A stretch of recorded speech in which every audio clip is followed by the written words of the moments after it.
मेरी तरह ऐसे बहुत सारे लोग हैं अभी जो स्टक हैं। ओबियसली मैं भी स्टक हूँ। एक टाइम पे हम जैसे लोग ना टॉपर हुआ करते थे। मैं बैठ के ना ये सोच ही रही थी, पता है, कि स्कूल में सब कुछ इतना आसान होता था, इतना इजी लगता था। और उस वक्त तो पता भी नहीं था ना कि भाई आगे जा कर के क्या होगा। और होता ये है कि ना ज़िंदगी पलटती है, लेकिन उस वे में नहीं जिस वे में हम इमेजिन करते हैं। इस वे में पलटती है कि जो शायद एक टॉपर कभी सोचा ना हो। I have been a topper अपनी स्कूल लाइफ में।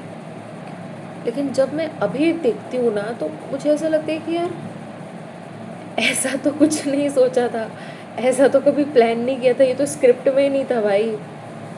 भगवान ने अगर हमारी स्क्रिप्ट लिखी है तो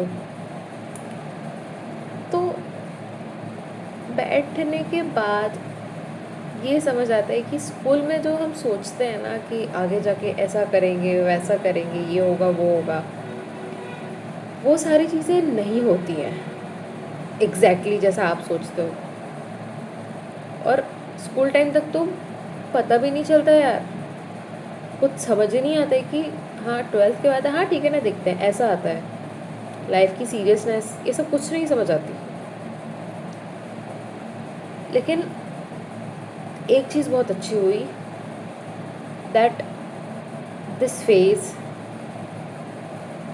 मतलब अगर ऐसा कोई इंसान है जो मेरी तरह स्टक है या फिर अपनी ज़िंदगी में कभी उन्होंने डिप्रेशन को क्लोजली देखा हो, depression, anxiety, panic attacks, mental illness से बहुत ज़्यादा सफ़र किया हो कोई मेरी तरह, हम जैसे लोगों के साथ एक चीज़ अच्छी होती है कि हम लोगों के अंदर ना भक्ति भाव आ जाता है, कहीं ना कहीं होप आ जाता है। क्योंकि ऐसे थेरेपी से तो पूरी तरह से ठीक नहीं होता है, टू बी वेरी ऑनेस्ट। मैंने बहुत थेरेपी लिया, कुछ भी नहीं हुआ था ठीक, अनटिल मैंने सरेंडर ट्राई किया, मैंने छोड़ दिया भगवान के ऊपर।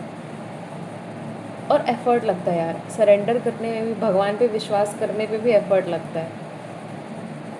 अब मेरे को नहीं पता ये सब चीज़ें डिस्टेंट होती है क्या, इतना मैं ये सब चीज़ों पे दिमाग नहीं लगाती। बट पॉइंट ये है कि जब अपना वीक पॉइंट आता है लाइफ का, उस मोमेंट पे मैक्सिमम मैक्सिमम इंसान, बहुत सारे ऐसे लोग कहीं ना कहीं भक्ति में निकल ही जाते हैं, भक्ति भाव में चले ही जाते हैं। उसके बाद वो शायद वो मेंटल इलनेस से बाहर आ पाते हैं। आई हैव एक्सपीरियंस्ड इट, तो मुझे लगा कि शायद बहुत सारे लोग भी ऐसे होंगे।